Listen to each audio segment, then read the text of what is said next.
this up again. Hello. Hi, I'm Maurice. I'm just going to start talking. I'm a 3D animator and video game maker, and graphic designer. I graduated from the art school last year, and I'm originally from Germany, which this is the Black Forest. This is kind of where I grew up, so it's very mystical. But as a child, it was quite like a lonely experience. So you're kind of solitary. So video games were kind of a thing that I did to escape that, and I'm quite a loner, so I just quite liked making up worlds and making up kind of stories in my head. So my first video game console was this Nintendo 64 Pikachu Special Edition, still got it.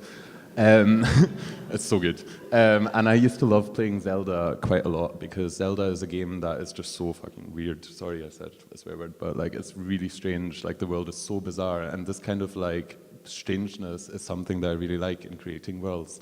This is a game called No Man's Sky, which is a procedurally generated universe in which you can do literally anything. So the universe is the size kind of almost of our own universe. And it gives you kind of the scope to be on a planet, to move around, to be kind of anything you want. You can be in space, you can be, I don't know, you can make yourself a domestic life. This is the actual size of the universe up there. So every star has a planet system around it. And that's kind of like one of the vastness is kind of the thing that fascinates me, as opposed to like creating just a narrative in a video game, which is kind of the other side of it that I really like. So like as opposed to that, like games that kind of just create a story is something like Resident Evil for GameCube, which is a game that has only camera angles which are kind of pre-programmed, so you can't actually decide what way you look at it. You're kind of just led through this environment, which creates kind of almost like a film that you play, which I find really fascinating, because the game maker obviously has this idea of how you're meant to experience it, and it's this kind of experiential thing that I like. And this is Lawrence Leck, who's an artist who makes architectural simulations and then puts fictional narratives on top of them. So this is RCA being bought by a Chinese billionaire who's made it really tacky. And you kind of experience it through him, Lawrence Leck, playing his own games in a kind of gallery context. So he sits in a gallery and actually plays them, and you experience it through that, which is really interesting. And that's such a nice way to look at it. And yeah, as a kind of video game maker, you have to kind of scope to create a sort of like world and kind of like play with the notion of virtuality versus like physicality, which I find really interesting. So Ian Cheng makes these things called life simulations, which he makes an object that has a certain function that he then puts in a video game environment that then reacts to all the other things within this video game environment. So he just makes something and then gives away the control. So it's that kind of thing of the virtual plays itself, and everything within the kind of virtual world like plays itself, and it's like an ever-evolving kind of thing that he has no control over, which kind of then got me thinking, maybe I should make some video games. So then after that, I decided to get into making video games and making something. So I kind of thought about the kind of disparity between my physical self and my digital self. And then I made this little VR game in which you're this little character. Well, you're yourself, but you also control him. But there's a disparity between what you do and what he does. So he's faster than you, and it's kind of the kind of like limitless potential within the virtual that kind of captivated me in making this. And then I went on to make this game because Brexit happened, and this was my degree showpiece last year. And as a German, I was like, oh God, can I stay in this country? So I made a game called Europia, in which you have to try to immigrate into the fictional nation of Europia, which, yeah, like Utopia, Europia, funny. And basically when you get in, you're basically told by this little ghostie that you can't get in.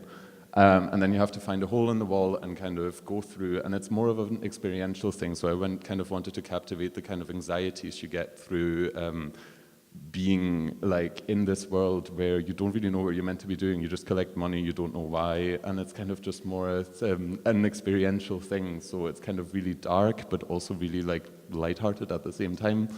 And you get to the city and you get to the top. You try to get to the top to talk to someone to gain citizenship, but you literally just like, there's no point. It's just about being in the kind of thing, and it's that kind of creating worlds and creating like characters that have some sort of, I don't know, something that was in my head and making it into a visual thing that I can then make into an interactive experience that kind of made me want to make video games. So then I started making all these weird characters, little spirits, a dog, jellyfish, that then I kind of just create the things that are in my head that I just like want to make into something that I can then put into an interactive environment and then make them into something that you can kind of play and that you can let people experience.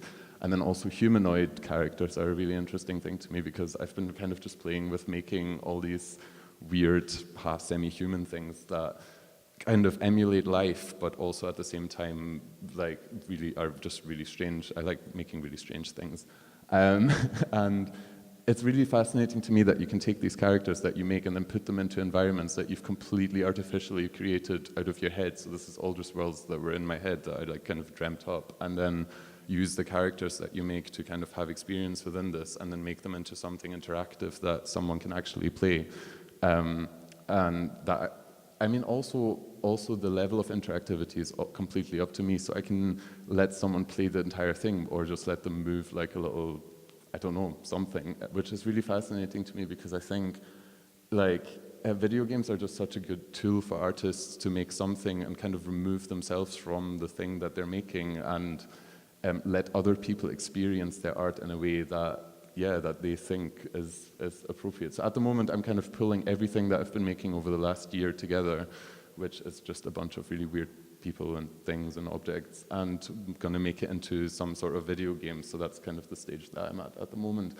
And it's just really nice to see how you can use that kind of new technology to make something just completely novel. This is a very short glimpse of something I'm working on at the moment, which is the kind of start of a huge video game that I want to make that has all the elements that I've been creating and working on inside it. And it's nothing really yet, it's just really strange, but I quite enjoy that. So it's kind of like the uncertainty of what I'm gonna make. And yeah, I think video games are just a really good tool for artists to kind of expand the practice of just filmmaking or image making and make it into something kind of bigger. And if you want to follow me on Instagram, you can do that.